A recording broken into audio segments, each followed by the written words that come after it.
Paper Mario Sticker Star is the most disappointing thing since my son. Paper Mario Sticker Star is a bad, dumb, poopy game, and I hate it. But you'd already know that if you saw my nearly 4-hour-long review of it. In that video, I ripped apart the entire game and pointed out everything wrong with it. And I had mentioned that it is the game I hate the most. That ever since I first played it, it angered me so much, and I've wanted to review it for nearly a decade. But now, I've done it. I've finally made that review. It exists. It has existed for over a year. It's right there. I could just watch it, see it in its completion. And it's my most viewed video. It's still so surreal to me that I've actually accomplished what I've been planning to do for such a long time. Years of my life I have been bitter towards this game. Years of planning to review it, to break down everything wrong about it. And I've finally achieved that goal. It's quite a strange feeling. It feels a bit like closure. Like I'm no longer bitter and angry towards Sticker Star. Now I still hate the game, but I don't hold that same resentment I used to. I've moved on. It feels nice, but that doesn't mean I'm done talking about it. Super Paper Mario was the game that changed the series, but kept the spirit of the previous games with a beautiful story and wonderful characters. Because of that, I've always wondered what that game could have been like if it was more like Thousand Year Door. And I explored this very idea along with Horayn, a friend of mine, with this video we made a while ago. Now, of course, the question after such a video is, what about Sticker Star? What would that game look like? And to be honest, my idea of reworking Sticker Star would have been to throw it in the garbage. But Horayn actually tried to come up with ideas for what Sticker Star could be like if it was more like Thousand Year Door without just making it a different game. And damn it, he had some good ideas. And now I want to do it as well. Didn't think I would have done this, but just like what we did with Super Paper Mario, here's our hypothetical remake of Sticker Star. And like I said with Super, this is just a fun thought experiment rather than a push to get this made, though I certainly wouldn't be opposed to some fan making it themselves.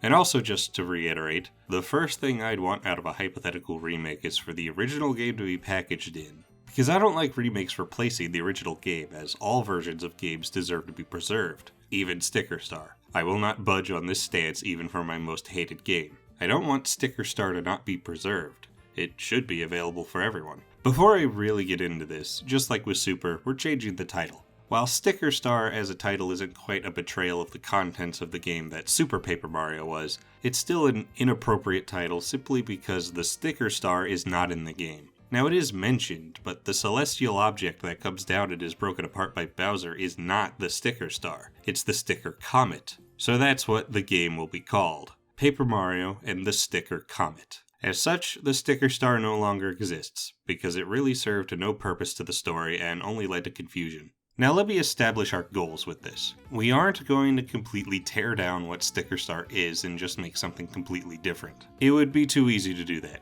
Instead, we're taking most of what Sticker Star did and expanding it. Of course, a lot will be changed, and some stuff is going to be outright removed. There's a lot that's bad about this game, but if we can salvage it, we will salvage it. This isn't as simple of a task as it was for Super Paper Mario. That concept was pretty easy because all we were really doing was changing the gameplay to be like Thousand Year Door. The story was the same. The most we really did was come up with ideas for more characters and movesets. But here, Sticker Star has a bad and very bare bones story, so we've had to come up with a lot more than just a few characters. Again, we weren't going to just throw out what the game was doing to do something completely different. We had to take the existing story and scenarios and greatly revamp them, while keeping the basic premise. So the basic plot is going to be more or less the same with some key differences. You have the Sticker Fest, with the Sticker Comet passing by instead of landing near the ground. Bowser shoots down the comet and it lands on the stage of the Sticker Fest. He boasts about how this'll make him stronger and goes to touch it. Like the actual game, it explodes and releases the royal stickers all across the land, with one landing on Bowser. Bowser gets powered up and destroys the fest before running off. Mario wakes up, meets Kersti, helps out the Toads in town, and heads out to search for the royal stickers. While the premise is practically the same, it will be greatly expanded upon. It'll be like previous games, where there is a main narrative, but each chapter will have a self-contained story. But the self-contained stories are more connected to the main plot. Each chapter's problems are caused by the royal sticker and the one who wears it. There was a very loose suggestion in Sticker Star that the royal stickers had some kind of corrupting influence on those who wear them. It wasn't played into at all in the game, but here we're expanding that concept. The royal stickers are said to contain the souls of ancient monarchs, so each one has a different appearance based on different kinds of rulers. And there's a running theme of the wearer having their eyes covered, and the sticker having an open eye on it. The royal stickers are powerful objects that manifest the wearer's will, so they are seen as wish-granting objects. The wearers of them gain their power through their wishes, but in the process things go too far and they lose themselves. Now let's go over each chapter's story. Chapter 1 has you going to Hither Thither Hill. Here are lush green plains with a town full of Goombas, and some ruins of a castle. Here there is a gang of hooligan Goombas making trouble across town. This gang had set up base in the castle long ago. They were just a minor nuisance to the town before, but then one of the royal stickers had landed on one of the hooligans. This royal sticker is based on a shogun headdress, so the Goomba becomes Shogunate Gumoto. Gumoto uses the power to become stronger, and he took over the gang and even shared some of his power with them. The gang is signified by their sunglasses, like the enemy Koopas from previous games. And even some Koopas and Bob-ombs have joined this gang, though it's the Goombas who run the show. The castle they reside in is like your typical European-inspired castle, like Mario castles usually are. But the gang has crudely touched it up to look more like Japanese castles, and they spread this imagery all around the area. Graffiti of their signs can be seen all throughout the chapter. They have been terrorizing the town even harder, and the Platoomba veterans living there couldn't fight back anymore. But one Platoomba never gave up, Goombarshal, an old and grizzled Goomba who's seen his share of battles in his youth. He did everything he could to fight back, but in the end, the best he could do was block off one exit to the town that leads to their fortress. Of course, Mario beats Goombarshal, who at first doesn't let you leave town, until he learns you're going to fight the gang, and he decides to join you, becoming your first partner. The two of you head on over to the castle and put the hoodlums in their place, earning you the first royal sticker. For Chapter 2, Mario makes his way to the desert, though things are a little different. The sun is blocked out and there's this eerie mist all across the sand. The undead roam the dunes, plenty of dry bones, mummy pokies, and other similar sorts of the living dead. The undead are actually friendly to you for the most part. It's the ones wrapped in mummy wraps that are hostile. Dry bones are nice, but mummy-wrapped dry bones will attack you. After making it to the Yoshi Sphinx, Mario encounters a community of friendly dry bones who are led by Charcoal. Charcoal is a dry fire brother, and he's, ironically, a pretty chill dude, at least most of the time. He gets angry pretty easily, but it doesn't last long. Usually he calms down before even finishing what he was saying, but during the brief time he is angry, he suddenly bursts into flames, scaring everyone around him. Now you've made me angry. Very. Yeah, forget it. You can wrestle with Pappy yourself, Monty. I'm going to get some Rocky Road. Charcoal explains that suddenly the sky darkened and an army of pokey mummies appeared to take over the desert. They would wrap up everyone in their way to convert them to their side. The dry bones have opposed this and are basically at war with the pokies. The royal sticker here had landed in an ancient ruined temple, right onto the mummified remains of a pokey pharaoh, Pharaoh Poxes. Fittingly, the royal sticker is based on a pharaoh headdress, and Poxes was a ruthless tyrant in his day. And with the royal sticker bringing him back to life, he wants his reign to continue. He used the power of the royal sticker to create an army of mummy pokies to take over the desert and convert anyone who opposes him. He also used the power to bury his tower deep into the sand, and the 3 scraps used to reveal it have been scattered around the desert. Of course, Mario agrees to help fight against Poxies, and Charcoal joins up with you, becoming your second partner. They search the desert for the scraps, bring them to the site of the buried tower to bring it up, and climb it to eventually stop Poxies, earning the second royal sticker. Chapter 3 has Mario and company wandering into a gloomy forest that they quickly find out is absolutely polluted. Poison fills all the rivers and streams, poison bloopers fly around everywhere, and a thick smog covers the sky, blocking out all sunlight. Eventually, Mario makes his way to the Wiggler's house, and when he arrives, the Wiggler is already just ahead. The Wiggler now has a name, Crystal. He's also a lot smaller than in Sticker Star. Crystal has no idea where the pollution came from, and while trying to investigate, he ran into Kamek, who pulled his segments apart and scattered them. Mario agrees to help, and after a short quest, emphasis on short, he returns with all the segments. After a specific event that I'll go over later, Crystal transforms into a flutter and joins Mario, becoming your next partner. They investigate the forest until they discover a huge factory which is spewing the pollution out. This factory is run by Shy Guys who are using it to power various things, like Sniff It or Whiff It. At the center of the factory and the source of the pollution is a giant blooper who is wearing a royal sticker. The royal sticker is a mask that has a very insect-like appearance in reference to insect colonies that have a queen like ants or bees. This blooper is Monogyne bloopoptera, and once it got the royal sticker, it used it to spread its territory. Controlling the other bloopers, it started gushing out poison, which quickly started polluting the forest. The Shy Guy saw this and took advantage of it by trapping it in this factory and using it to power everything. After you encounter the blooper, it breaks out of the factory and goes to the shipwreck. After dealing with the Shy Guys, Mario and company chase down the blooper to finish this madness, earning them another royal sticker. After the chapter is over, the forest isn't completely cleaned up, but the Shy Guys, now seeing the error of their ways, are working on cleaning up all the pollution. They even switched to green energy for their factory, and have an environmentally friendly poison gas for Sniff It or Whiff It if you want to replay it. For Chapter 4, after crossing the ocean, you reach a wealthy resort, kinda like Poshley Heights, but with an amusement park. It also has a ski lift, as the place gets a lot of snow during the winter. When you get there, the place is covered in snow, but it's actually spring, so this shouldn't be like this. They soon realize that it isn't just an unusual amount of snow falling. The entire resort is caught in a massive blizzard. Mario attempts to navigate the blizzard and makes his way to the Enigma Mansion. The Enigma Mansion will largely remain unchanged, though there are a couple differences. The host also mentions sheltering another guest from the storm before the booze got loose.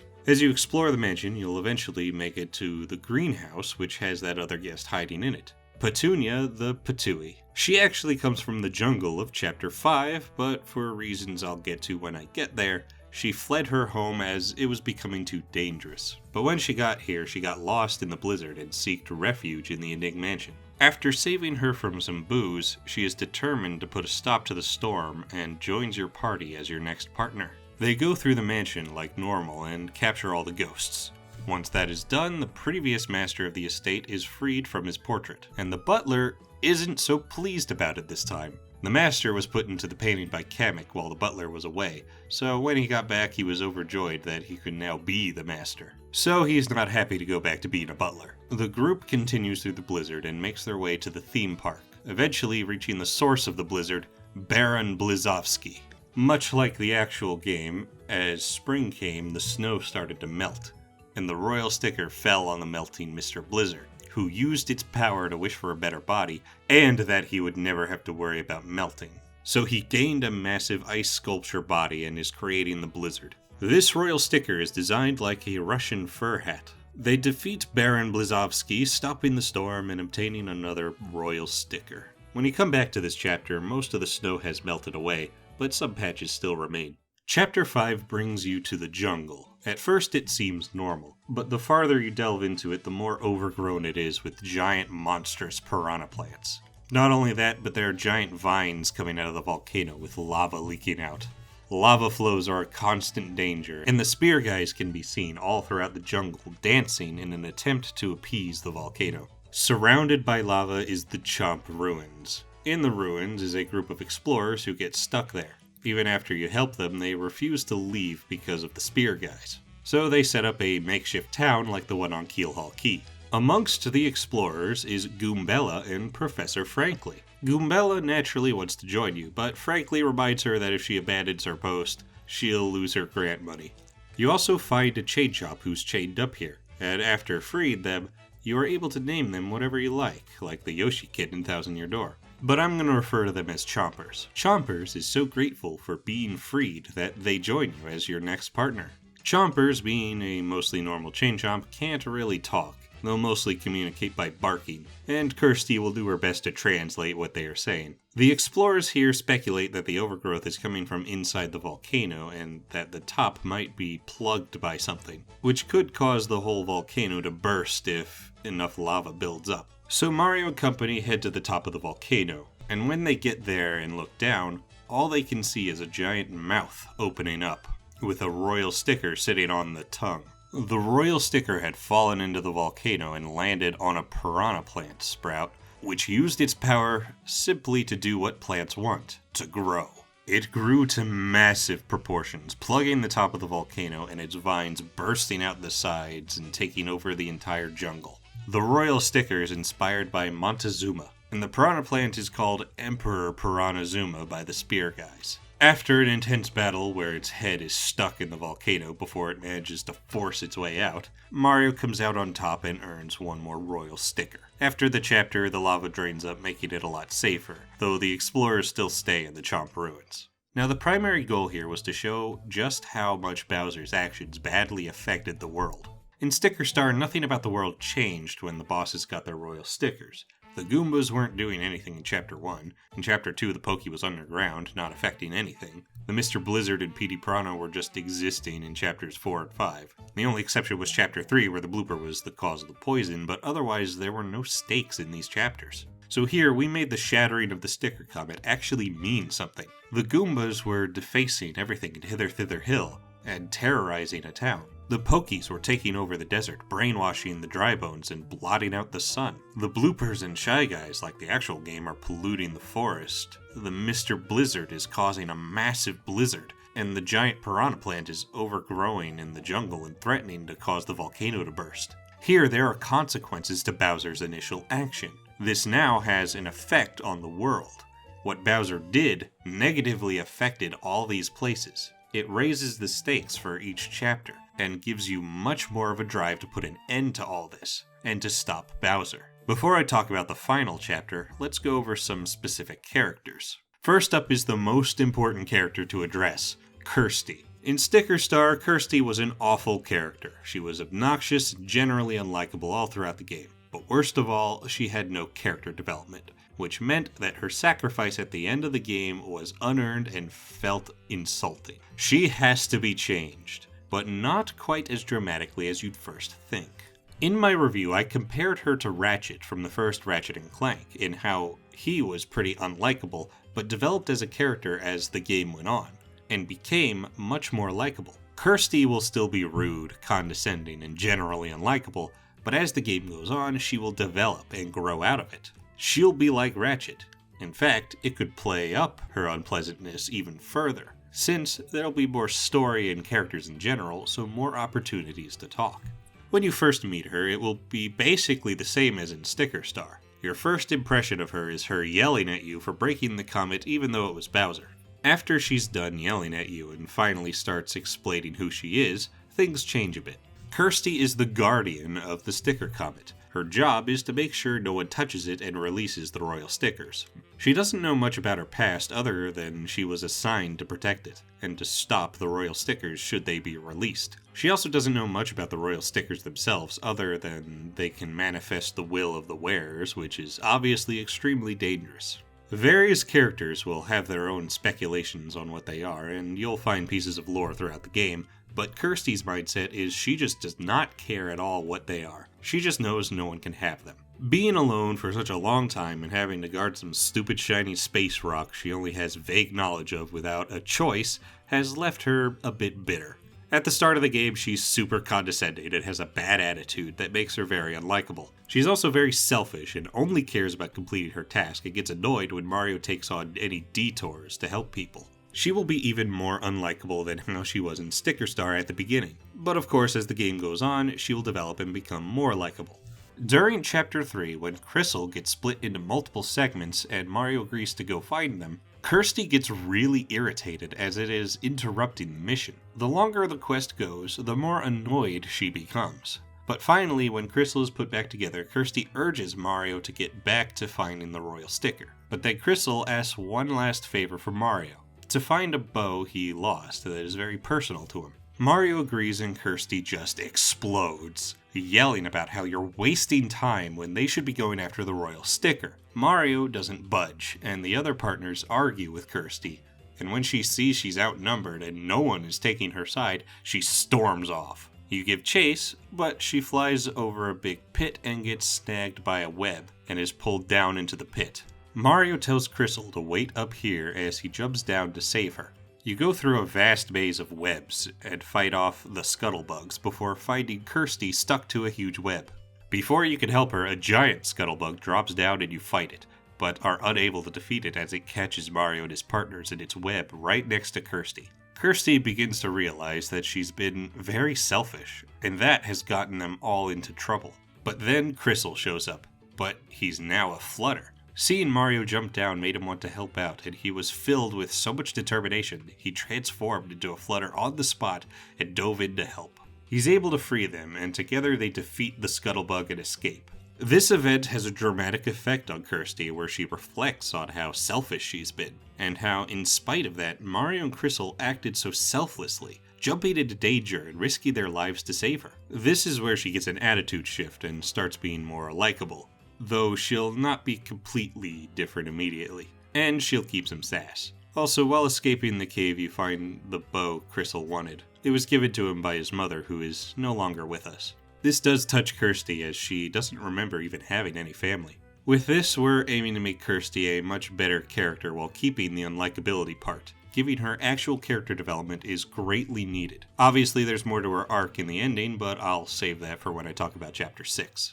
Birdo was just a cameo character in Sticker Star, but she'll have a bigger role here. Playing into that weird cameo where she sings, she's a performer on tour in the area, and you first see her performing during the Sticker Fest in the intro. Maybe have a Toad announcer like, "Introducing Birdo," or was it Birdetta? To which she'll say Birdo is fine. That's a bit of a nod to her trans roots, where the manual for Mario 2 mentioned she'd rather be called Birdetta. But it's important that she says she's fine with being called Birdo herself, since if we did start calling her Birdetta, that means she's been dead-named the whole time. After the prologue, you'll be able to see Birdo in a few places, like some of the traveling NPCs from previous games. First, you'll see her near the entrance of Decalburg, where she says she wanted to go perform at Hither Thither Hill, but she can't because of the gang of Goombas. You can also find her at the entrance of Chapter 2, where she can't get in because of the door. After opening it, you can find her performing for the Dry Bones and the Yoshi Sphinx. She'll make some kind of comment about the audience not being very lively. Aside from the pun, it's a bit of a reference to the fact that in Thousand Year Door, dull bones don't give you star power when in the audience. You meet her again in Chapter 3, where she performs for the Shy Guys in their factory. Maybe even join Sniff It or Whiff It as the guest lady presenter. She'll make some comment about the air quality being bad. After you've met her those 3 times, she'll post a trouble in the Trouble Center, where she wants to go to Chapter 4 to perform, but has no way of getting there. So you take her there on your boat and escort her to the amusement park, and then up a mountain to a secret special mountaintop stage. It is possible to do this before completing the chapter, but it will be easier afterwards when the blizzard clears. When you get there, there is no audience. She brought you here to give you a private concert because you're a super fan who's been to all her performances. She also wants to join you and becomes the optional partner. Kinda like Ms. Mouse, she acts flirtatious, commenting on Mario being a stud, calling back to when every female partner kissed him in Thousand Year Door, though it won't be treated like a problem or that it's weird that she's trans. Kinda similar to when Vivian kissed him. Both Kamek and Bowser Jr. are still here with similar but expanded roles. They will both be reoccurring enemies who try to impede your progress every chapter. Bowser Jr. will fight you any chance he gets, while Kamek sets up traps and tries other indirect methods to stop you. He also may send his toadies to do his dirty work.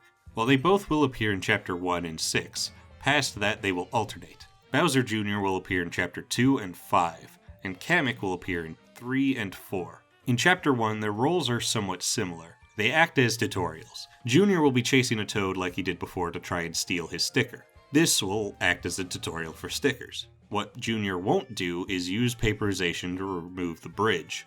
Instead, Kamek will do that after sending his toadies to fight you, and they fail. Kamek now acts as the tutorial for paperization. In Chapter 2, once you get to the Yoshi Sphinx and are talking to Charcoal, an army of Poke Mummies appears and surrounds the Sphinx. You try and fight them off before retreating to the top where you find Bowser Jr., who led the mummies here. He also has those Paracoopas that showed up in Sticker Star. But this time, they'll be in pilot uniforms with aviators. In fact, just like Kamek has his toadies to assist him, this squad of Paracoopas will be Junior's team of minions. You fight Junior and his Paracoopas and he drops the first tablet piece used to reveal the tower the boss is in. He'll say something about how Kamek told him to protect it from Mario, but doesn't know why at some point. Kamek's role in Chapter 3 will basically be the same. He takes Crystal while he's still a Wiggler and separates his segments because he knows he's close to turning into a Flutter, and he knows a Flutter could help Mario get into the factory. Also, instead of Kamek using bloopers to bring Crystal to him, he uses the toadies. Likewise, his role in Chapter 4 will be pretty much the same. He released the ghosts in the Ending Mansion, though here he does it right before Mario arrives. You'll even see him fly away from the mansion as you walk up to it, and then the Toad Butler comes running out.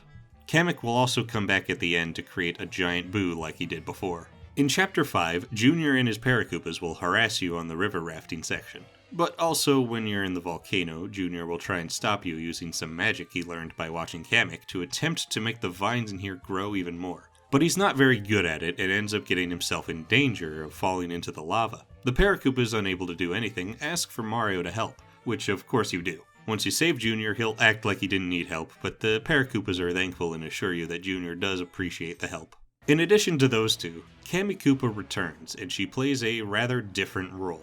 She wasn't there when Bowser shattered the Sticker Comet because she was on vacation to celebrate the Sticker Fest. She had mentioned this to Bowser, which gave him the idea to get the power of the Sticker Comet for himself. She's relaxing on an island that requires the boat to get to. When you reach her, you need to fight her. But after she's defeated, she finally listens to reason and is shown that Bowser is not quite himself. While she's very loyal to Bowser, even she can see this isn't good for him and agrees to help you out by being able to upgrade your party members to Ultra Rank.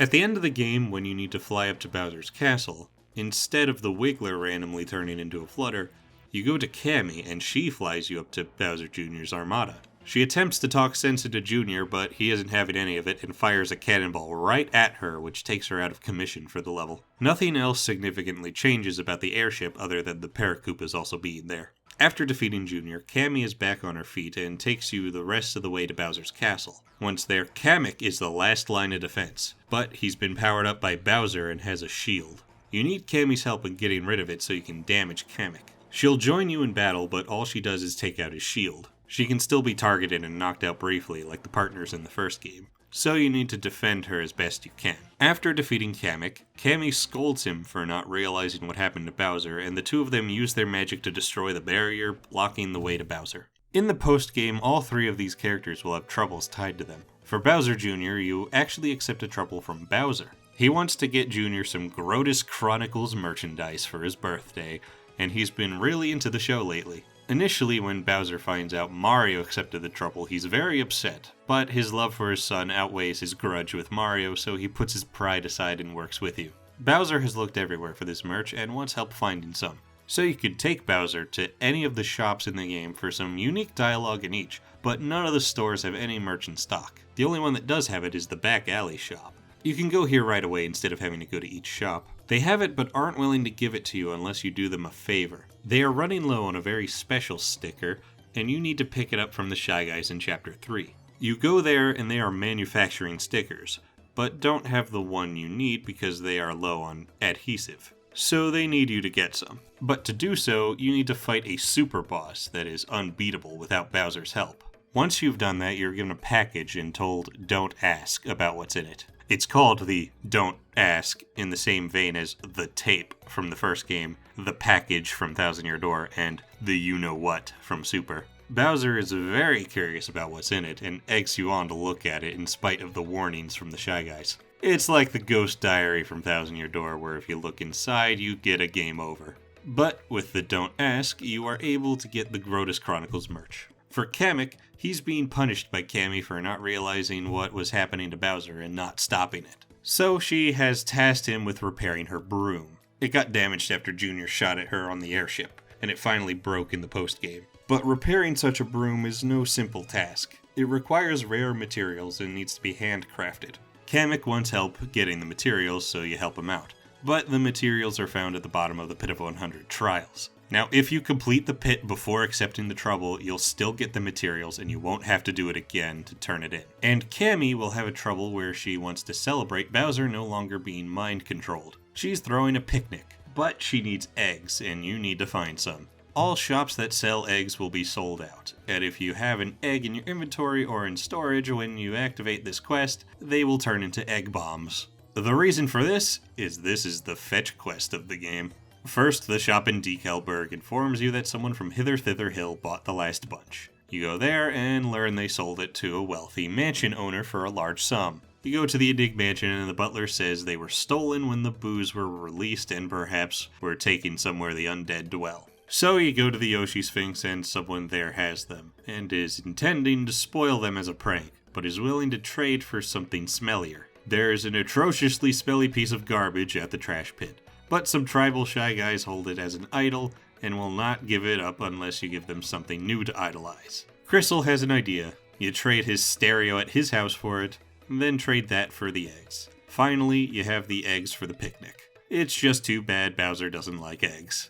In case you didn't know or needed reminding, this is an extension of a joke used in the Dark Prognosticus video, where she had her own interlude sections, much like the Bowser sections in Thousand Year Door, where she was searching for eggs. Which was also a reference to Thousand Year Door. In one of those Bowser sections, she asked Bowser if he likes fried eggs, because she wants to have a picnic. Yes, we're making Kammy wanting eggs for a picnic and not being able to find them a running joke. Peach will actually be a character again. She'll actually talk in the intro, and Peach intermissions will return. They will be like 64's, where she tries to escape and gathers info. These intermissions will play out in the same order regardless of the order you complete the chapters. These will mostly focus on how the royal sticker is changing Bowser, making him more ruthless and power-hungry. In the first intermission, Peach sneaks out and finds Bowser getting really frustrated at Kamek over Mario getting one of the royal stickers. Peach takes notes that Bowser is angrier than usual, but doesn't think much of it and decides to go back to her cell for now.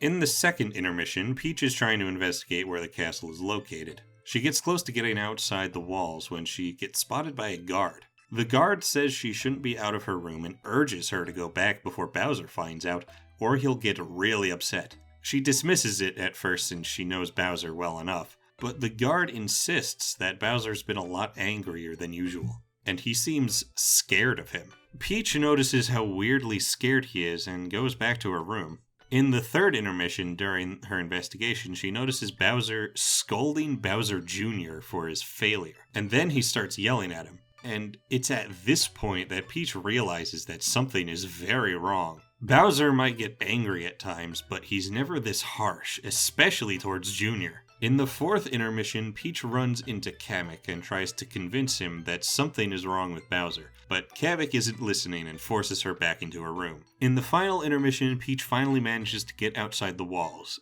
and sees where she is, but Bowser catches her and he's livid. It ends with him taking her away somewhere into the castle.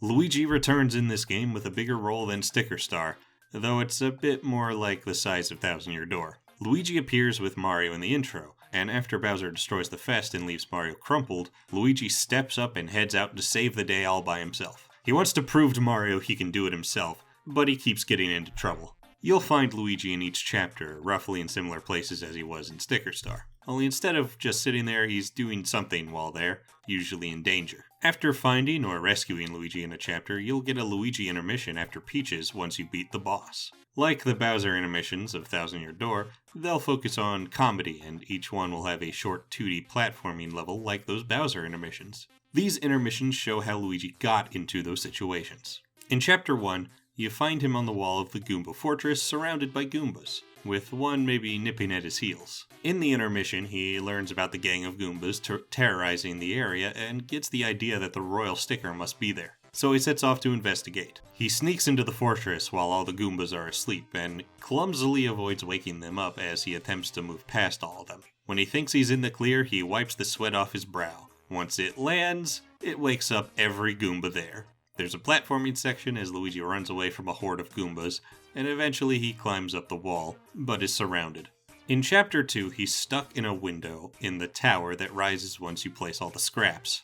It starts with a platforming section in the desert. He's investigating the place as it's so obviously wrong, there must be a royal sticker here. He finds the location of the buried tower and reads a tablet talking about a riddle to reveal it. He spends a long time trying to solve the riddle right there unsuccessfully until he sees Mario coming. He hides nearby because he wants to do it himself and doesn't want Mario to learn what he knows. But Mario puts in the tablet scraps, which causes the tower to rise out of the sand from underneath Luigi, who gets stuck in the window as he's being pulled up.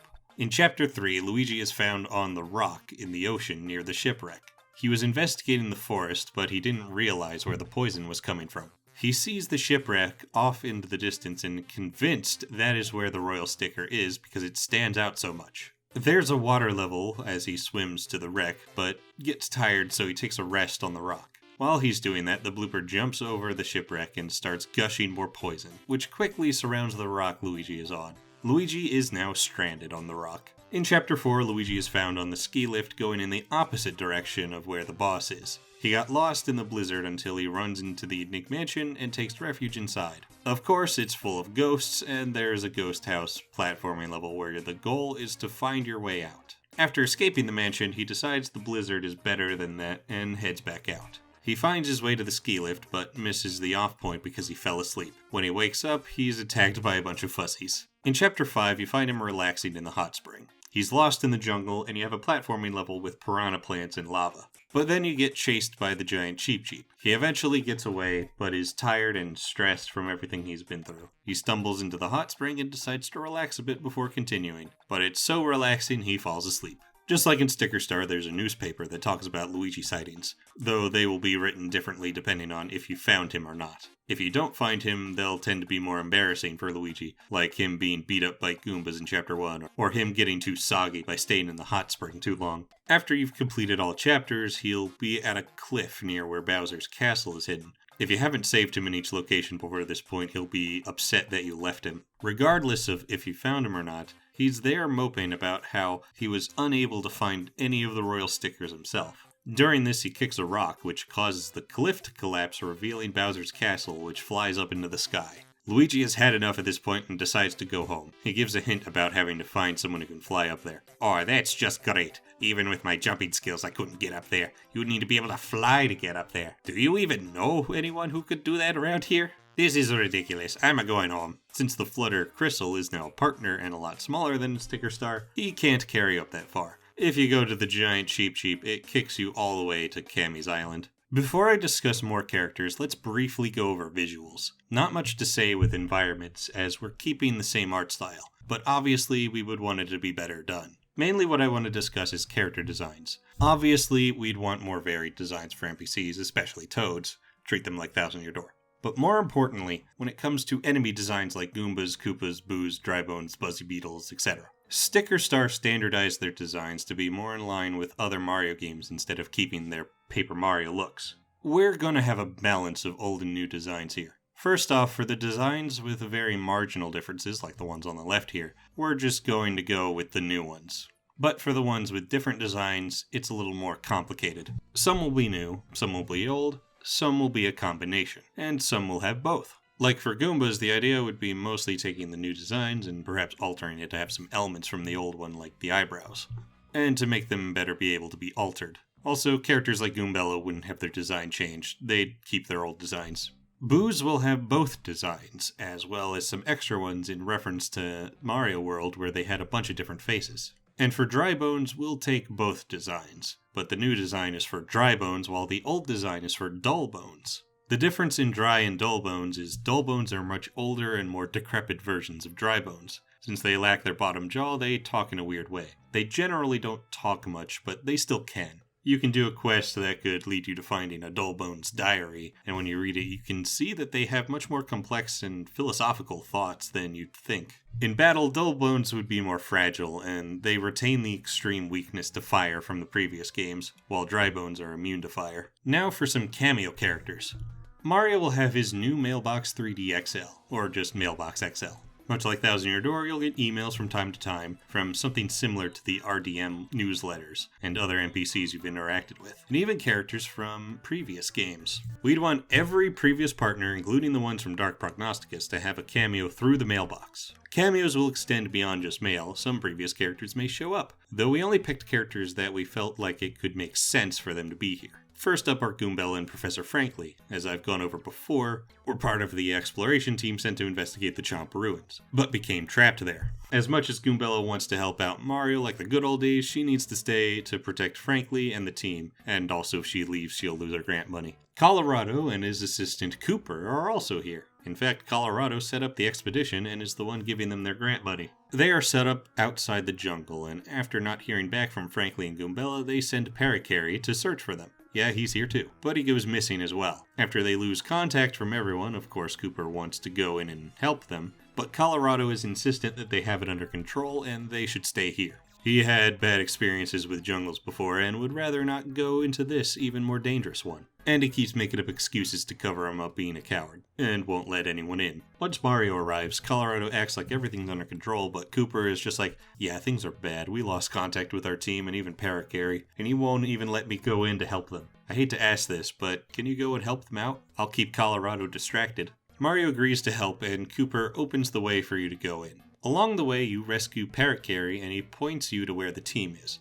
Of course, you don't know it's Frankly and Goombella until you get there. After rescuing Parakarry, you'll be able to do a quest where you recover some letters he dropped. Because of course he dropped a bunch, and there has to be one you find in the trash pit. Also a trouble for Goombella to find some research notes she dropped, which of course are in the trash pit. Might as well get some use out of the only time Sticker Star referenced the previous games. As a post-game cameo and side quest, you run into Squirps, who is visiting. He had Fleep use his dimension flipping ability to bring them both here. But guess what? They both had to use the bathroom, and Fleep got there first. And of course, there's no toilet paper. After you rescue Parakarry, you can get a letter from him addressed to Fleep. Interdimensional mail has started to become a thing to Parakarry's dismay. He doesn't know who that is or where to even look for him, so he entrusts you to deliver it. When you do, he uses it as toilet paper. Another character from Super that'll cameo is Francis. Francis won't personally make an appearance. You really expect him to leave his house? Dude hasn't touched non-pixelated grass in years. Instead, you can read his blog on digibutter.nerd to get constant updates on whatever nerdy crap he's hyperfixed on after every chapter. It's like the news boards in previous games, or more like the backside of them. And one last cameo is in the amusement park in Chapter 4. After the snow has been cleared, there's a dojo there where people can watch fights that you can join. It's like a mini version of the Glitz Pit, grubba conditions included. Once you've fought your way to the top, you face the champion, who turns out to be the Yoshi Kid from Thousand Year Door, though he now goes by the Great Gonzalez Jr. He's left the Glitz Pit as he already became the champion there long ago, and there's only so many times one can kick Rockhawk's ass. So he tried to find Mario to challenge him, but when he visited his house a little while ago, he wasn't there, and then everything suddenly went white, but only for a moment. He heard Mario was around here, so he arrived, found this place, and quickly became the champ here too. Kersti asks Mario who this is, and you are given the option to name him like you did in Thousand Year Door. But before he can finish, he interrupts, declaring his name to be the Great Gonzalez Jr. And then you have a boss fight against him, and he's a lot stronger than he used to be. Also, his color changes depending on how long you take to reach him. And with all the characters out of the way, let's go over to Chapter 6.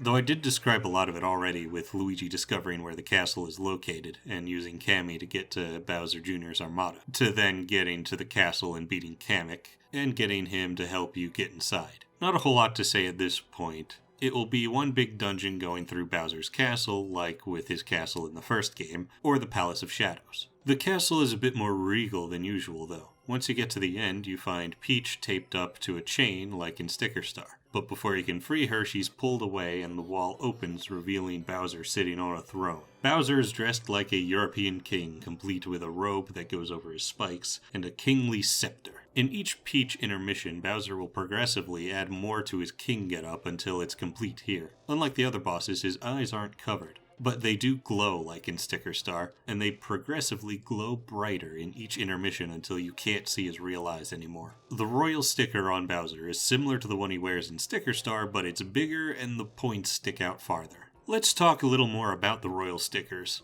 I said near the beginning that they fulfill the desires of the ones who wear them, but there's a little more to it. The royal stickers feed off of selfish desires, so the wearers become more selfish the longer they wear them, and the more selfish they are, the stronger they get. Selfishness isn't inherently bad. The Mr. Blizzard's desire to not melt in the heat is a selfish one because it's all about himself, but obviously not wanting to die isn't a bad desire. It's when that selfishness starts hurting others it becomes bad. And the royal stickers have a corrupting influence on the wearer that cause their desires to be manifested in a very damaging way. Bowser's selfish desires are very apparent, to rule the Mushroom Kingdom with Peach by his side and to see Mario defeated. Bowser isn't cruel. He's usually depicted as being very caring about his minions, but the corrupting nature of the royal sticker overrides this, which causes him to be especially bad when Mario makes progress, and that anger is directed to his minions and even his son. So of course when you get to him, he's extra angry. No more goofball Bowser, it's pure intimidating Bowser.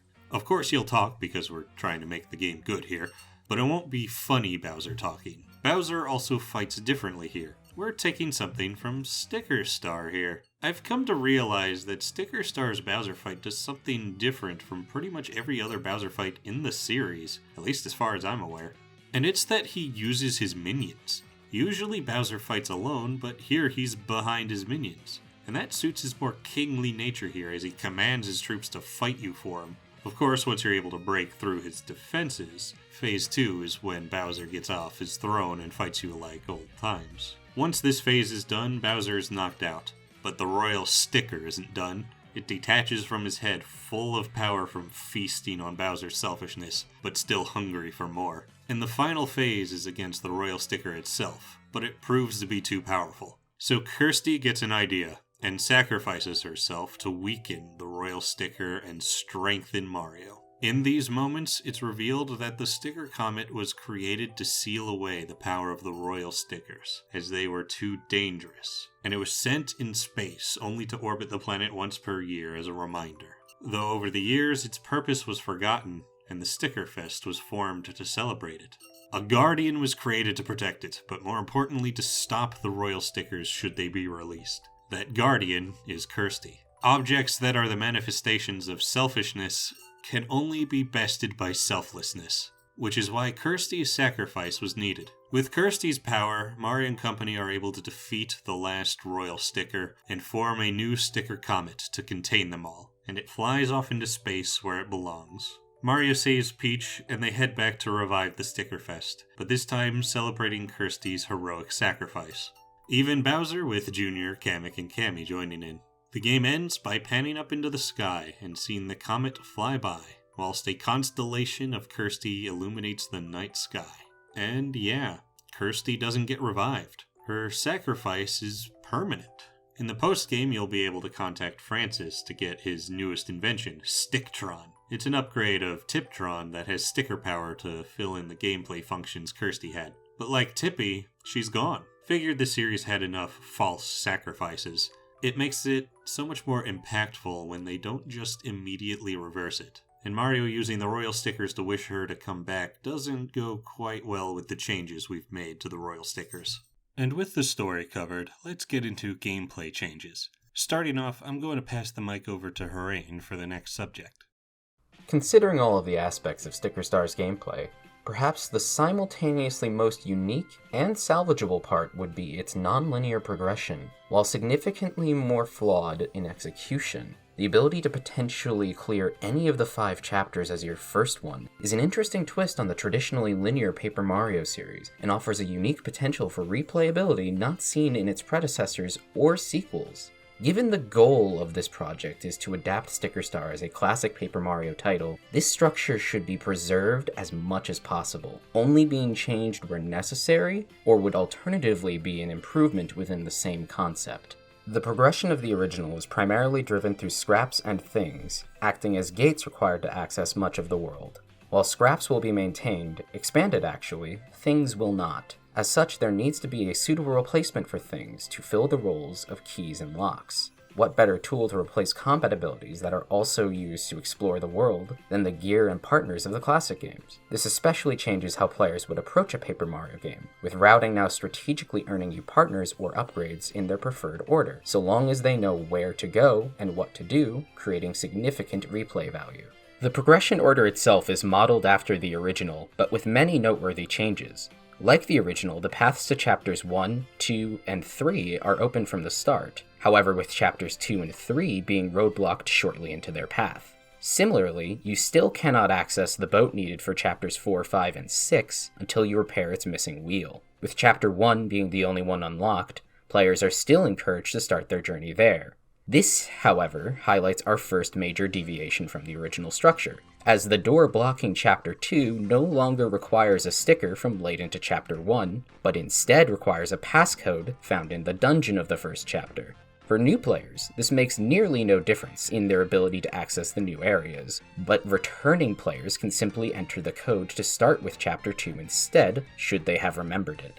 Chapter 1 is additionally changed so that there is no longer a branching path leading to the Goomba Fortress, and instead requires players to climb Wamino Mountain to reach the dungeon. However, the path leading up the mountain is gated off, and will only be unlocked by Goombarshal after the players recruit him to their party, requiring his acquisition to finish the chapter. Players will also find an out-of-place bridge on the mountain that they can paperize to claim as a scrap. This bridge used to lead into the woods of Chapter 3, until Kamek disposed of it up here, thus granting the player access to that chapter once it is found.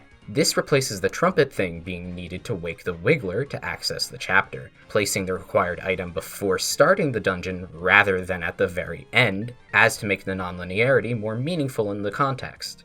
This also means that unlike Chapter 2, Chapter 3 requires Goombarshal in order to enter it. On the other hand, early into Chapter 2, the player finds the Yoshi Sphinx. Much like the light bulb in the original game, here you can find the key to the warehouse.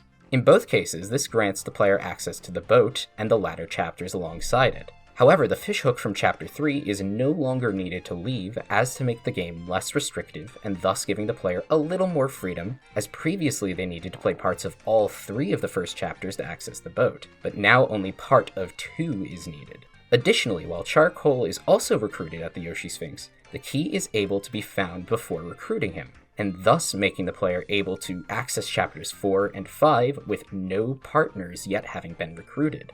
That said, they won't be able to make it far into Chapter 4 in particular, as Charcoal is needed to melt the snow and ice blocking the path forward.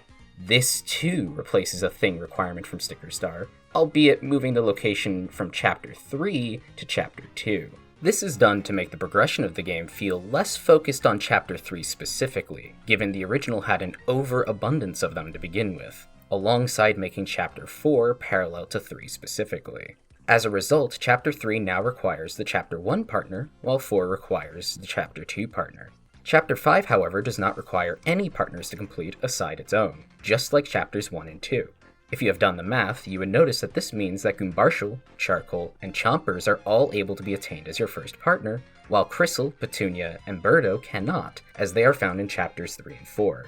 Birdo in particular requires you to visit Chapter 3 as well, as one of her tour locations takes her there first. Despite this, Crystal is not required to get her, as her role in the chapter is handled before Crystal joins your party, though merely being in Chapter 3 makes Goombarshal required. Otherwise, progression is mostly straightforward and self-contained, as to better maintain flow in the chapters and minimize potential backtracking. This is a notably smaller list of requirements than in the base game, which is entirely intentional, as far too often the game demands you to stop your forward progression to find an item somewhere you have already explored. Experimenting with the non-linearity should feel rewarding, not punish the player with additional gotchas and unnecessary backtracking. Some of the removed instances of backtracking include the cold thing required to freeze the lava in Chapter 5, as you have already accessed the location it can be found in if you are even in this chapter, only serving to add backtracking to unwitting players. Likewise, the scissors need to free the boat were cut for the same reasons. Generally speaking, however, most self-contained progression puzzles, like the tower scraps of Chapter 2, have been preserved as they have less to do with the non-linear progression of the game, and are more so part of the puzzle solving associated with each chapter. This is in no way a completely comprehensive breakdown of the progression structure, and thankfully neither is it really necessary for this video. However, if you found any of this hard to follow or keep track of, the simple explanation is that all chapters, aside from 6, can be completed first if you know what you are doing, though only the first 2 are available from the very start. Chapter 3 requires significant progress from 1, while 4 does from 2. 5 requires some progress in Chapter 2, but very little, and is nearly as accessible as the first 2 otherwise. Oh, and it should go without saying that Chapter 6 is still only accessible if you acquire all of the royal stickers, of course. This nonlinear curve could fall into traps of making partner abilities useless in other chapters, or flattening the difficulty curve and making the endgame too easy. To address the former concern, while most chapters do not need much more than the partners found within them, there would be a plethora of secrets and optional locations that can only be obtained with the other partners, as to keep them useful. As for the latter point, the chapters would each be progressively more difficult than the last, just like any other Paper Mario game. This may sound like it defeats the point of breaking the order, but on the contrary, it could make it more interesting, as it becomes a challenge for veteran players to tackle the harder chapters as early as they think they can handle it, while still offering a strong difficulty curve for a standard playthrough. And with that, I have covered all that is needed to convey the nonlinearity as we want to structure it. So let's pass this back to Red before I overstay my welcome. The story also has to accommodate the nonlinear structure, but because each chapter's story is pretty separate from the stories of the other chapters, that shouldn't be a problem. The only thing is some dialogue with reoccurring characters like Kamek and Bowser Jr. Jr. will probably not matter, and Kamek would just have one line of dialogue acknowledging Mario surviving the Sticker Fest the first time you run into him. Partners have their own dialogue for every event already, so the only thing you'd need to do is give each partner dialogue for the chapters before the one they are introduced. The only tricky part is with Kersti because she has an actual character arc, and that can be tough to handle in a non-linear game. As mentioned before, she starts off very rude, condescending, and generally unlikable, but after the event in Chapter 3 where she's saved by Mario and Crystal, her tone shifts and she starts being more likable. It would have been easy to say this event would take place after you've completed all 5 chapters, right before you enter Chapter 6. But we're going with in the middle of Chapter 3 because it would work really well with that section, and we're trying to take what Sticker Star already did and improve it rather than throw it away. But this means the point in which her character starts changing isn't set.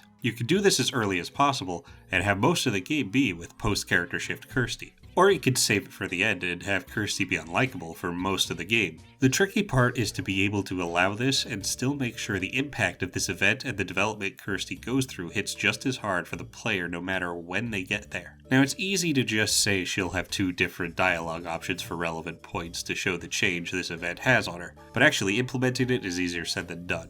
I guess it's a good thing this is just a hypothetical because we obviously can't go over all her dialogue. So with the nonlinear structure out of the way, let's talk about Decalburg. Decalburg will be getting a facelift. Here's a representation of its layout. As you can see, the harbor is being merged with the town instead of being a separate area. Also, instead of a world map, there are multiple exits to Decalburg that lead to different chapters. It's more compact like Rogueport with a small size, but densely packed with all the important things easily accessible. Though there isn't an underground area, so it's still not as complex as Toad Town or Rogueport. Given the nonlinear structure, you won't be restricted access to any part of the town at the beginning like you were in the previous games. Now let's go over each section. In the center of town, there's an inn, which works just like Thousand Year Door, but the Trouble Center is also in it. All the enhancements we gave the Trouble Center in Dark Prognosticus apply here as well. You can accept as many troubles as you want. Any items relevant to the troubles can be picked up before accepting the trouble, so you don't need to backtrack. And there are trouble boards in each town,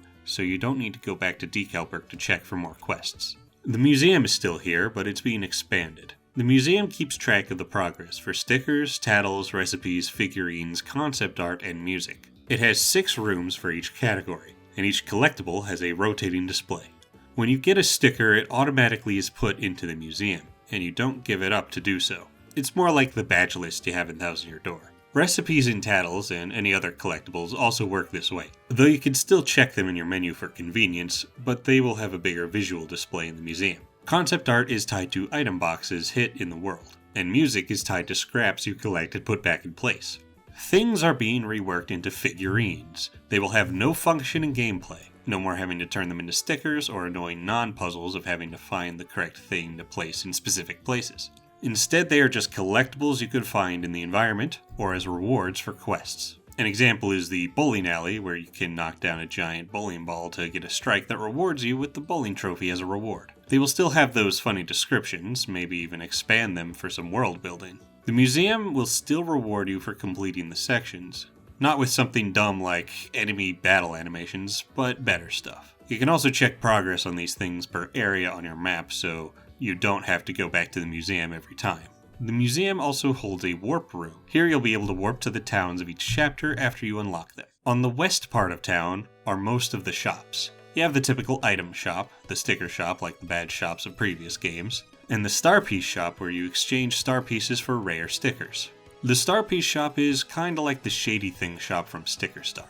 On the east side of town you have a residential area, kinda similar to Sticker Star where one house has the newspapers where you can read about Luigi sightings. But this will have other news like the news boards of previous games and a computer where you can look at Francis's blog on digibutter.ner. The Traveling Toad's house is also here and not much has changed with it. And in between the houses is Merlin, who is the fortune teller. He'll combine all the functions of the fortune tellers, so he'll give you hints on where to go for progression, how to find star pieces, stickers, and other collectibles. Speaking of Merlin, Merly is in the game as well, but she's found in Chapter 2 in the Yoshi Sphinx. She's a ghost just hanging around with the dry bones. She will grant you the curse like previous games where you get a random benefit in battle. There's also a back alley where here you can find a shady rare items shop. It's basically the same function as Charlatan from Thousand Year Door. Connected to the residential area is the festival grounds, which like in Sticker Star is in ruins at the start and gets progressively more repaired after each royal sticker is collected. It'll also have the achievement flags, but they won't be awful to complete. There's also a new NPC here who is a huge sticker enthusiast who will offer to shine your boots or hammer. This is how you upgrade your boots and hammer to the Super Boots / Hammer and Ultra Boots / Hammer. In order to upgrade them, you need to find special sticker polish. There are 6 of them in the game. You can use one to upgrade the boots or hammer to a shiny variant, and then you can use an additional 2 to upgrade them to a flashy variant. You can pick which ones you want to upgrade, so you can use 3 to upgrade the boots to flashy before upgrading the hammer at all, or you can get both to shiny as early as possible. Since these are optional, they primarily are just for battle. They function just like the upgrades in Thousand Year Door, but there's no real function outside of battle besides first strikes. You can still ground pound or spin with your hammer to hit enemies, but there's no use for them otherwise. The spring jump just won't be usable out of battle. The spin jump can still be used to find star pieces in hidden panels, and there is a trouble for the star piece shop owner where he gives you some sticker polish for completing it. And if you haven't already upgraded your boots to shiny, he'll encourage you to do so in order to get more star pieces. So that's one of the 6 sticker polish locations. The rest are found one per chapter. In the northern part of town, you have the chef's house where you can cook food, the parlor where you can play minigames like the Pianta Parlor, and a lottery, though it won't be quite as much of a scam like the Thousand Year Door one. Connected to here is the harbor, which has Chet Rippo hiding behind some boxes. He's the guy who can mess with your level ups. If you leveled up your health but changed your mind and would rather level up sticker points, he can do that for you. Chet Rippo is also the guy who can upgrade your partners in exchange for shine sprites, but he can only bring them to super rank. As previously mentioned, Kammy is the one who can ultra rank your partners. Once you gain the ability to do that, she'll comment on how poorly the guy did when upgrading them, and that she can do a much better job. Once you have access to Kammy, you don't need to use Chet Rippo for even super ranks. Also in the harbor is an abandoned warehouse that you need to get into to repair the boat. But there's this old hobo-looking NPC. This is the lore NPC. If you pay him, he will tell you about the original monarchs that became the royal stickers. But he won't tell you about the one that Bowser is wearing. Instead, he urges you to go down into the pit to find out more. The Pit of 100 Trials is in here. This warehouse was built on top of an ancient dungeon. The pit works just like the one in Thousand Year Door. 100 floors, every 10th floor gives you a special sticker, there are random movers, and a super boss at the bottom. The boss is the lore NPC. Turns out he's an ancient wizard. In fact, he is the one who created the royal stickers. He was the servant of a tyrannical king who was set to conquer all the kingdoms ruled by the other monarchs. He had the wizard use his power to seal their souls in the royal stickers, which gave them power. After defeating the wizard, you get info on the last royal sticker by looking at the murals on the walls of the chamber. Turns out the queen of the wizard's king was horrified by what he's done, and with the help of the wizard, traps the king in the final royal sticker, and then creates the sticker Comet to store them. but worried that they could fall in the wrong hands, she orders the wizard to turn herself into a sticker so she can guard the comet, as it is then sent into space. But the process of doing this made her lose all her memories. As is pretty obvious, the queen is Kersti.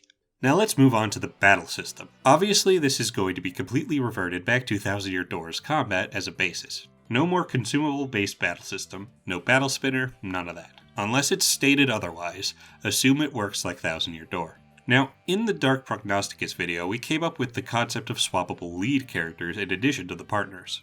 Mario could be swapped out for Peach, Bowser, or Luigi, and you only lost when all four fell in battle. This concept won't be returning here. It's a more simple game than that. Now, to compensate for having 4 main characters where all of them had to die for you to game over, we suggested the game would have to be a step up in difficulty from previous games. We're thinking this game probably wouldn't be as hard as Dark Prognosticus, but because of the nonlinear structure, you could tackle harder parts first. Also, it would still be harder than 1000 Year Door, and include a hard mode on top of that. To start things off, let's briefly go over Mario. He will be exactly the same as he was in 1000 Year Door. Starts with 10 HP, 5 FP, does 2 damage with both his jump and hammer, gets the same upgrades which give him the same abilities as before. In Dark Prognosticus, we reverted his spring jump to what he had in 64, but here it's back to being the spring jump. So yeah, nothing really to go over with Mario. Kersti, much like what we did with Tippy, is how you tattle enemies. She's in the tactics menu for everyone, so anyone can tattle. Now to discuss partner moves in battle and on the field. Goombarshal is another Goomba partner archetype, but he is distinguished in a couple ways. His field ability is Decoy, basically like Squirp's clone in Dark Prognosticus, where he summons a Platoomba to act as a decoy to distract enemies for puzzles, like having it stand on a switch. In battle, his starting health is 10, and when upgraded it goes to 20, then 30, like Goombella. His standard attack is just like Goombario and Goombella. It's Bonk, which is exactly the same as Mario's jump. It hits the enemy twice, doing 3 damage each bonk at max rank. Now since Tattle is moved to Kersti, his second default ability is Spike Helmet at 2 FP. It's kinda like Charge, where it increases his attack by 1, but it also protects him from jumping attacks. His rank 2 attack is Multi-Bonk at 3 FP. It works just like Goombella's Multi-Bonk, so nothing more to discuss. And his rank 3 attack is Goom Platoon at 6 FP. It's like the Yoshi's Stampede, where he summons an army of Platoombas that hit everyone for 1 damage 6 times, though here it would only hit grounded enemies. Next up is Charcoal. His field ability is Fireball. It's pretty simple. He throws a fireball that bounces like a fire flower. It can first strike enemies and light certain things on fire. In battle, his health pool is a little smaller, starting at the typical 10 HP, but only going up by 5 for each upgrade, capping at 20. But being a dry bones, if his health is depleted, he collapses on the floor, and he reassembles himself at half HP 2 turns later. He's also immune to fire, but takes 2 extra damage from explosions and ice. His standard attack is Fireball, which targets ground enemies for 5 damage at max, and causes burn for 2 turns. Next is Burn Bone for 3 FP. He throws a burning bone and hits all grounded enemies for 5 damage at max, and burns them for 2 turns. His rank 2 attack is Smokescreen at 4 FP. This creates smoke around both Mario and the partner for 2 turns that gives them dodgy status, kinda like Dodgy Fog, but applies to both of them, and stays when swapping characters. The rank 3 attack is Fire Wave, a buffed version of the same attack we gave Bowser in Dark Prognosticus. Here it takes 9 FP to do 8 damage to all enemies and burn them for 3 turns. Next partner is Crystal. His field ability is Ride. It's basically Lackluster's ability where you move faster it could go over spikes or other such hazards. But you can also jump with it so you don't have to constantly get off when you need to jump a bit. In battle he starts at 10 health, then upgrades to 15 and maxes at 25. When Crystal is attacked and you fail to block the attack, he will enter a Rage mode. When he's like this, his attack will go up by 2, but you can't control who he attacks, and he will only use his default attack. You also can't swap him out, or change positions while he's like this. His default attack is Skydive. It works like Parakarry's default attack, can target anyone, and does 6 damage at max. Next is Fly for 1 FP. Crystal carries Mario above the arena for the turn, evading all enemy attacks. It works much like Veil, it eats both the character's next move. His rank 2 attack is Airlift at 3 FP. It works like Parakarry's, where you have a chance to instantly remove one enemy from battle, though unlike Parakarry you do get star points from it. And his rank 3 attack is Dizzy Dive at 5 FP. It deals 4 piercing damage to all enemies and can make them dizzy. Petunia is next. Her field ability is Spike Spit. She launches a projectile that goes high, but not very far. It can also be held over her head and first strikes. In battle, she starts with 15 HP, then goes to 20, and maxes at 25. She also takes 2 extra damage from fire. Her standard attack is Bite. It does 5 damage when fully upgraded, and also pierces defense, but only works on grounded enemies. Her next attack is Spike Spit at 3 FP. This can attack any enemy for 6 damage at max, and it pierces defense. Her rank 2 attack is Spore Cloud at 4 FP. This will have a chance to confuse all enemies. And her rank 3 attack is Photosynthesis at 5 FP, which gives both her and Mario up to 5 turns of healing. They will gain 2 HP per turn while this is active and will cure statuses. On the field, Chompers can perform Lunge, where they can charge forward, bringing Mario with them. This can first strike enemies or grab onto posts across ledges, which brings you over to it. This can first strike enemies or grab onto posts across ledges, which brings you over it. In battle, they have low health, starting at 5, then going up to 10 and maxing at 15. But they have a natural 2 defense and are immune to fire, but take 4 extra damage from explosions.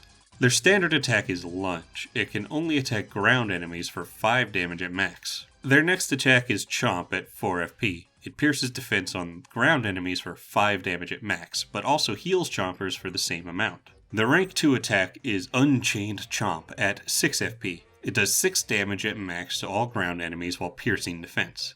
And their rank 3 attack is Rage at 6 FP. It boosts their attack by 2, but lowers their defense by 3 for up to 5 turns. And lastly, Birdo. Her field ability is Sing, where she can make nearby enemies fall asleep while she does it.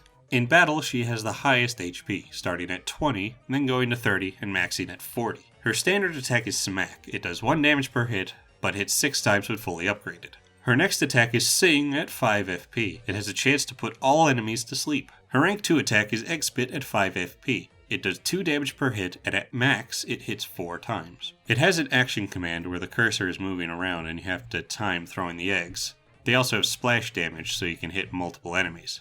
And her rank 3 attack is Rallywink at 4 FP. Yes, Rallywink. Has the same effect as Goombella's Rallywink. It gives Mario her turn. One thing we forgot to do with Dark Prognosticus was make new special moves, but we came up with them for Sticker Comet. Much like Thousand Year Door, you get one in the prologue, and then each royal sticker you get a new one while increasing your sticker power, which is needed to use the special moves. Like Thousand Year Door, you have an audience in battles that will replenish your SP when you successfully use action commands.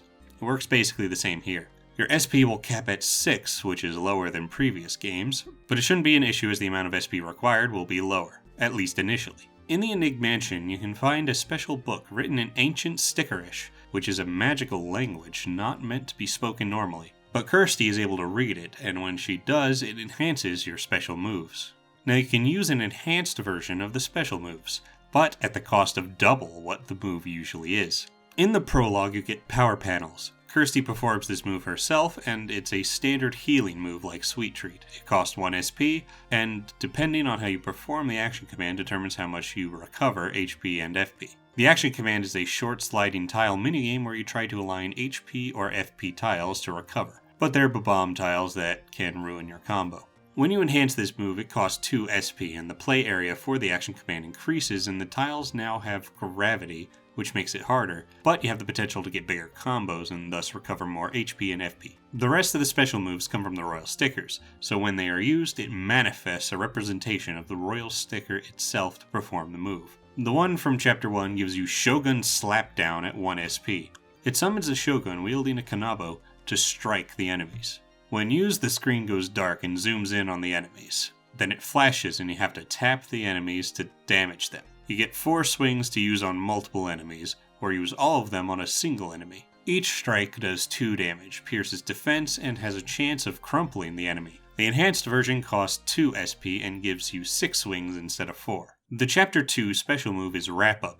It costs 2 SP and summons a sarcophagus above the stage. Its location is randomized every time, and you need to use gyro to point it at the enemies. Like Clockout, if you mess up the action command, you can hit yourself or the audience with it. When it hits the target, they become wrapped up in bandages and can't move for 2 turns. If the audience is hit, they will be frozen and won't give you SP. This can only affect one enemy, but the enhanced version, which costs 4 SP, has a splash effect so it can bind multiple enemies. But not only that, it lasts for an extra turn, and also poisons them. If the audience is hit, they will all flee the stage, meaning you have to build the audience back up. The Chapter 3 special move is a Macho March at 2 SP. It summons an insect queen that sends its workers down with buffs. The buffs the insects are carrying will either buff your attack or defense, but they will also decrease the other. So buffing attack will lower defense and vice versa. You need to tilt a platform to bring the buffs to either Mario or the partner, or you can choose to not send one to either. This one is a little complex, so here's a visual for what I'm talking about. You have 2 meters, one for attack and one for defense. When you get an attack buff, the attack meter increases and the defense meter decreases at an equal amount. When certain thresholds are reached, your attack will be increased by 1, but your defense will be decreased by 1 and vice versa. Both Mario and the partner have their own meters, so you can give them different buffs. The max for each buff is 3, but the other stat will have a -3. And that means if you buffed attack to max, you will take an additional 3 damage from enemies. The enhanced version that costs 4 SP makes it so the buffs increase the meter more than they decrease the opposite meter. So when you increase attack, the defense meter won't drop as much as the attack meter increased. This means you can potentially increase both stats if you're good enough. There's also a rare drop that will increase both meters at the same time without decreasing either.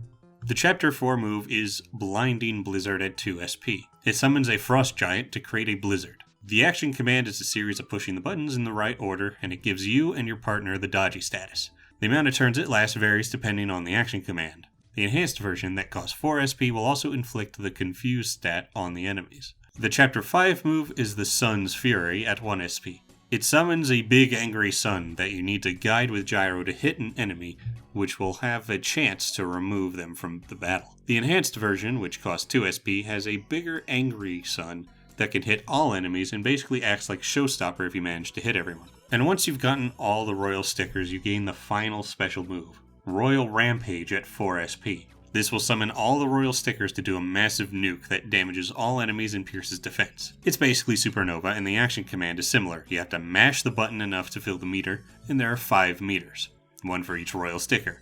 But each one has a different button you need to mash, and the order is random. It does 10 damage when fully charged, but for all 6 of your SP gauge, you'll have to mash harder, but will do 15 damage to all enemies.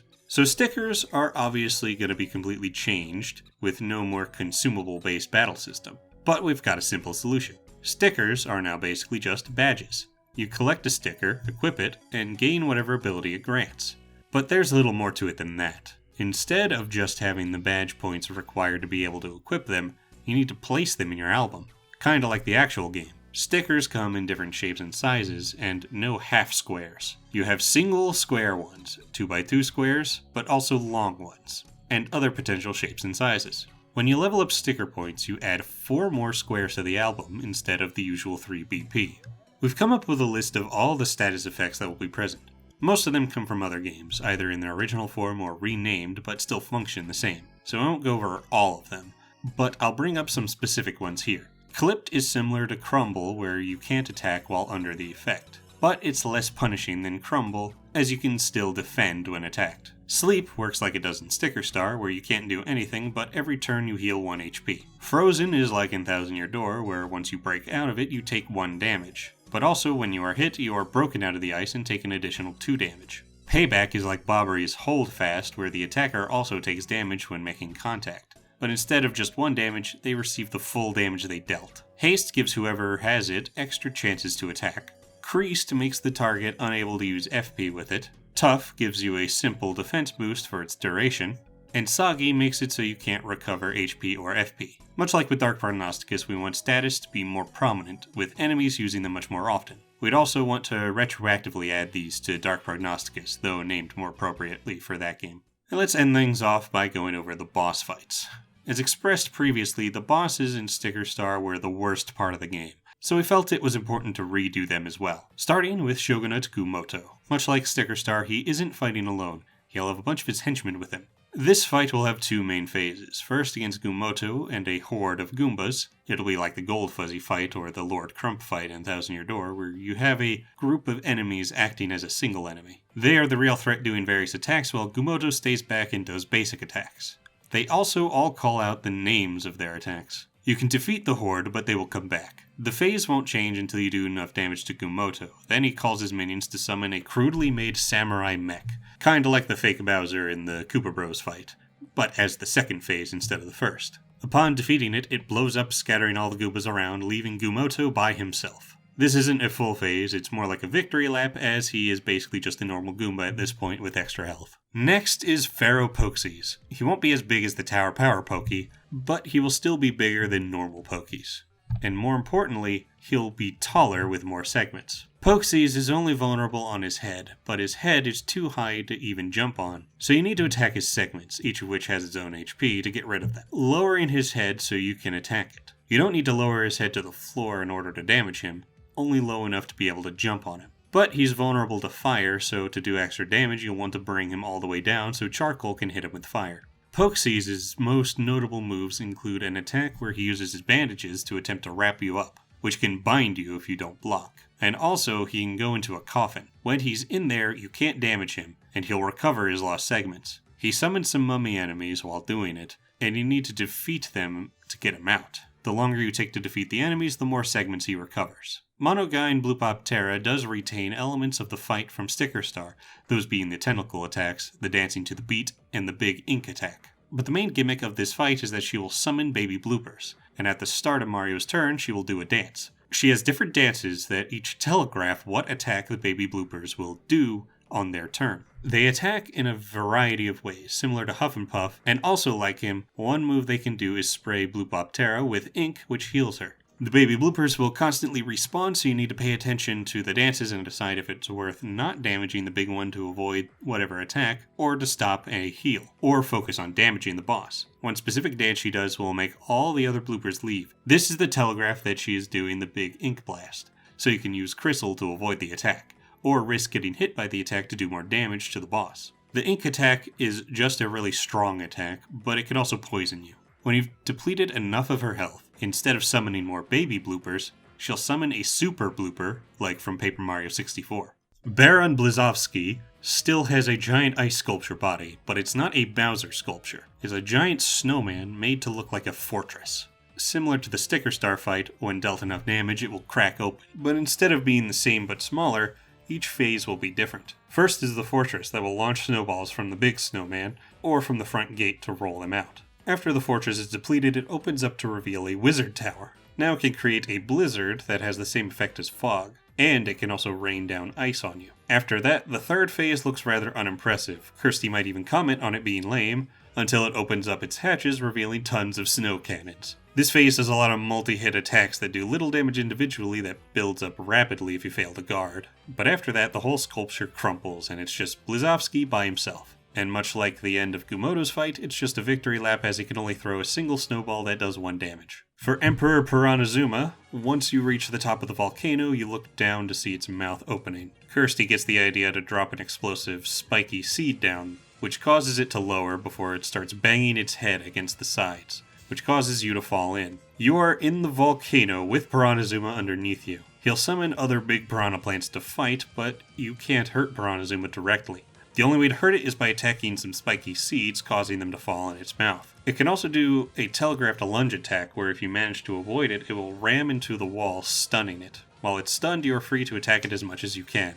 As the fight goes, the lava continues to rise, and so does Piranazuma, so you're constantly going up. You'll even be able to see parts of the dungeon in the background. When it's finally defeated, it bursts through the top of the volcano, but it erupts at the same time, which incinerates Piranazuma. And those are the main bosses. I already mentioned King Bowser having 3 phases, where you first fight an army of his minions, then you fight him one-on-one, then fight the royal sticker itself. Not much else to go over with that hasn't been said. And that just about wraps up the ideas we have for this. It's a lot more expansive than what we came up for Dark Prognosticus. There's obviously a lot more to change about Sticker Star, and we just in general went more in depth with the ideas here, and even covered topics we didn't with that one. I will say I still would be much more interested in Dark Prognosticus than Sticker Comet, but after all this, I'm sold on the idea of a better Sticker Star. Again, this is just a thought experiment, not something we're actually making, though as said before, I wouldn't be opposed to someone else making it themselves. Also thanks to my friend Horayn for helping with this video.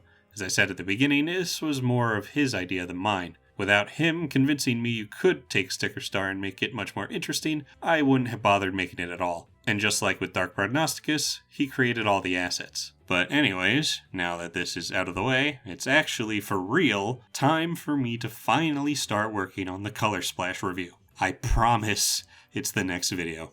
I'll see you then. Thanks for watching, guys, but I really have to apologize for the wait on this one. This is the longest gap between major videos I've ever had by a substantial margin. Sure, I've had the Sticker Star highlights and I've been streaming most weeks, but when it comes to what you guys actually want, it's been dry for too long. It's been over a year since the last major video, and that has been a big source of stress for me. The past year has been a bit rough for me for many reasons that I don't want to get into. A big part of the reason this video was a tough one to make was because it was largely a dual effort with Horayn, as he came up with a lot more of the ideas for this than for Dark Prognosticus. With that, I came up with the initial pitch and the ideas for it while he helped flesh those ideas out and add some of his own. But this was more the opposite situation. He came up with the main ideas and I helped him flesh them out. And because of that, it was harder to work on the script when he was unavailable. And that's on top of us just having a much more ambitious vision for this video, as you can see. We came up with a lot of ideas and iterations, some of which we couldn't add in because we didn't know how to fit it in. Like, we had an idea for a quest involving chasing down the sombrero guy across the desert until you finally catch him and he summons an entire mariachi band as a mini-boss. And Horayn had to create a lot more art assets for this video, which ate up a lot of time. It got to the point where I had finished editing everything I could, and the only thing left was to insert those assets. But there was a lot that still needed to be made, so I couldn't really continue working on it. I just had to wait for him. Not to put all the blame on him, I've had my own issues, and he's busier than me. He has a lot going on and had to divide his attention between everything. One thing being getting ready for the next dawn of a new day, which kinda has the highest priority at the moment. We don't want it to be a repeat of the cancelled holiday event. Also, he got sick like 3 times, which wasn't fun for anyone. But yeah, this was a rather rough one to make, but now that it's finally done, as I said, next up is the Color Splash review. And that should go a lot smoother, as it's just going to be a normal review video that I can work on freely at my own pace. In fact, I've already started work on it. I'm currently working on the script. I will try to get it out as quickly as I can. My goal is for it to be done sometime in June, but I'm not promising anything. Either way, you will not have to wait too much longer for Color Splash. And after I'm done, I'm jumping right into Origami King with no other distractions. That also, hopefully, shouldn't take very long to make. But at last, this video is done, and I can rest a bit easier with this weight finally off my shoulders. And now, to thank my patrons: Enemy, Just a Blank, Kaiju, Neo, and Friday. Thanks for your support and patience. If you want to support me, my Patreon's in the description.